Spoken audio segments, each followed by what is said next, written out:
Hello. So in this video, I want to talk to you about the COM 103 Master Classroom and what you can expect to see in your COM 103 course shells every semester starting now. So my basic design idea for this was I wanted to offer you the blankest canvas possible because I know that's what we're used to, but I also wanted to provide materials for you to populate that blank canvas if you need it. So the idea is that the Master Classroom will look like your shells typically have in the past. They'll be empty, except that there will be this announcement on the homepage. And the announcement is for you, the instructor, so it should be deleted or hidden for the students before the beginning of class. But you'll see this every time you get a new course shell from here on out. And the idea is that I wanted to offer you just a basic course pack that you can download and populate into your course that has just some design elements in there, which I'll talk about in a moment.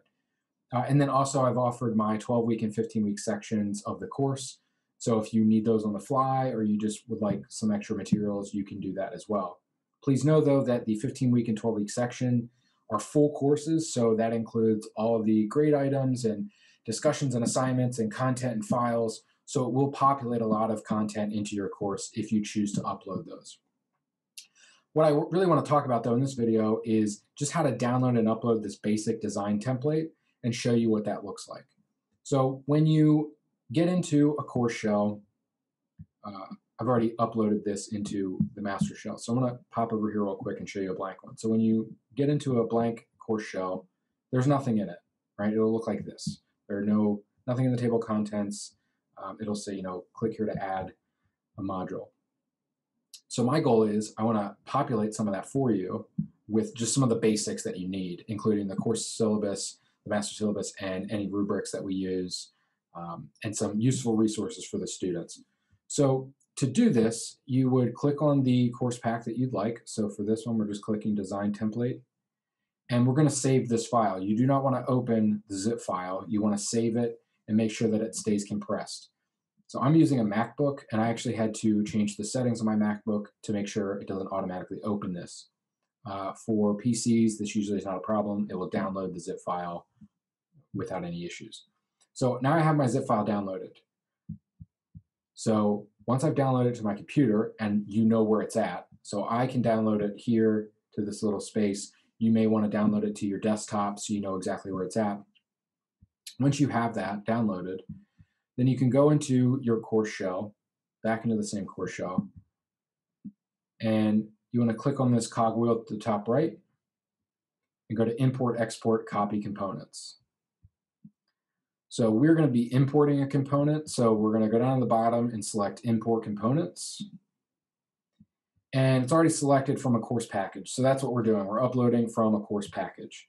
We're going to go ahead and click Start, and then it will ask you to upload. So you can drag or drop any of these into here. I'm going to drag and drop. You can also click that Upload File button. I've already added it, so I'm going to go ahead and hit Import. Just wait a moment. Okay, so it's successfully imported, and I'm going to click View Content. Okay, so I'm in the content area, and this is what you'll see when you upload the course pack into your course shell. Under Overview, when you first get into content, I've made this handy dandy layout here. So it just includes the learning outcomes for the course content objectives, and the gen ed outcomes. But I've also included a place here for your name and office information, as well as your office hours. So you can replace this red text, any red text you see in the template, you can replace with your own information. So that's for overview. But then further down, you'll see a few items worth noting. So first, there should always be a syllabus and schedule module. So this will populate with the course pack. But to add a module, you just click this Add a Module and then type in the name that you want. So the syllabus and schedule module will already be created for you. And it says that it should include your specific syllabus and printable course schedule. For now, I've included the master syllabus, which you can download and complete and then upload back into the course. I have a sample schedule outline. This is the outline that I use every semester. And then I also provide a blank copy of that, so you can fill it with whatever content and assignments that you have for your course. Then I have a Word document of the speech rubric that we use to collect SLOA data for the informative and persuasive speeches, as well as the student view of that same rubric. These are the Word documents, but I have the actual D2L rubrics embedded in this shell as well.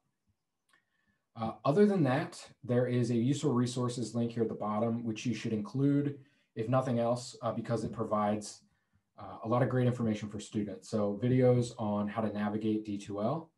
There are some writing and research resources here for reference, and student resources, including community resources hotlines and helplines. So that's there for the students, and it should remain in your course. Otherwise, what you want to keep in mind as you design your course is that it should be organized in one of two ways. Either it should be in a unit format, and I'll show you my full version here in just a moment. A unit format with multiple weeks. So if you have unit 1, and then this one's a 2-week unit, you have subfolders for each week. And I have some instructions. So it says this is what a sample unit folder should look like. An instructor should include 4 to 5 unit folders with 2 to 5 weekly folders in each unit. A weekly folder should include instructions, materials, assignments, etc. So that's one option. I have, for instance, I have 4 units in my course, and they range from 2 to 5 weeks in length. The other option, if you don't want to do the unit template, you can just organize the course by week. So rather than have it multiple weeks in a unit, you can just add a module, week 1.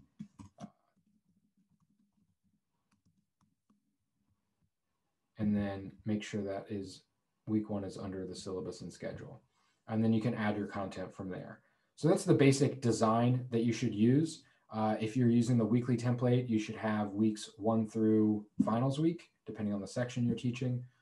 If you have units, the number of units are up to you. Typically, my units, like I said, are 2 to 5 weeks. The average is 4. So for my English classes, I have 4 units, each with 4 weeks apiece. But you can organize that however is useful for your course. Then the other thing I want to show you quickly, I've included the case study assignment here, just so that you have one.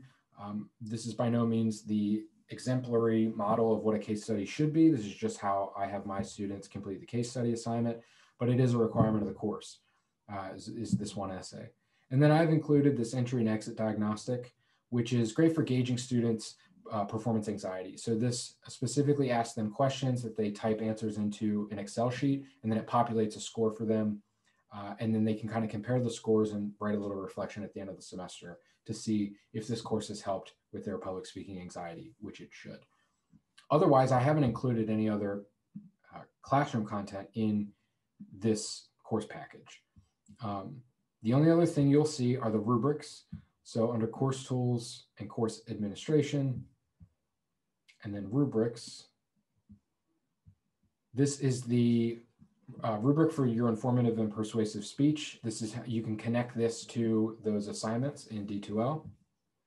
And then I just have some other rubrics that you might find useful. So I use this rubric to score SLO 6. I know we currently have some different ways of measuring that, but that's how I score mine. I have a discussion board rubric, which just has a basic structure for the initial post and the peer responses. So I use this for all my discussion board questions. And then I have this written communication value rubric that I've adapted for 103, and I use this for the case study assignment. So this just makes grading that essay a lot easier because it focuses on certain written communication elements that are required, and it just takes some of the obligation off of me to kind of get into the nitty-gritty of writing, since that's not really what we're focusing on in this course. So use or don't use these 3 rubrics, but certainly use this COM 103 rubric for the informative and or persuasive speech this semester.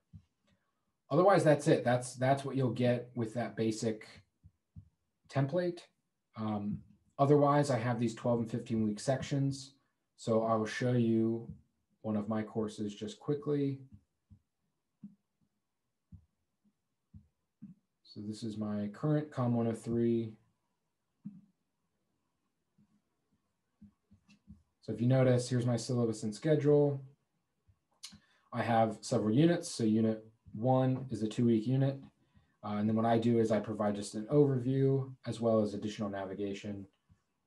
And then I list the learning objectives for each unit. Then for each week, I have a description. Sometimes they're long, sometimes they're not. So, the first week I have a lot to say because I have this little due date reminder.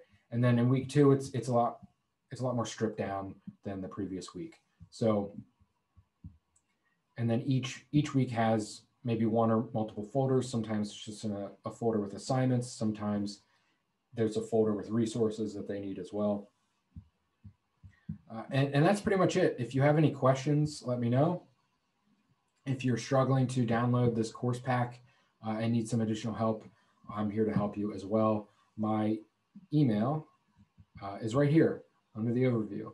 So that's my email, that's my phone number, and that's my office, which I'm currently not in during the recording of this video.